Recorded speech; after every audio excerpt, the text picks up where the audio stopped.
More demos with inertia? Let's do it. Build a tower of soda cans. Put them on some piece of fabric, and it has to be silk. And now I will pull this fabric. Are you ready? What will happen? 3, 2, 1.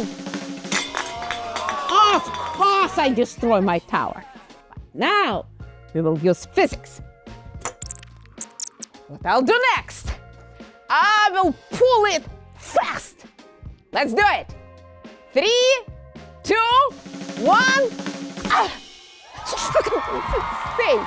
It stays. Those are empty soda cans, but they're still inertial. So when I pull it fast enough, they don't have time to move.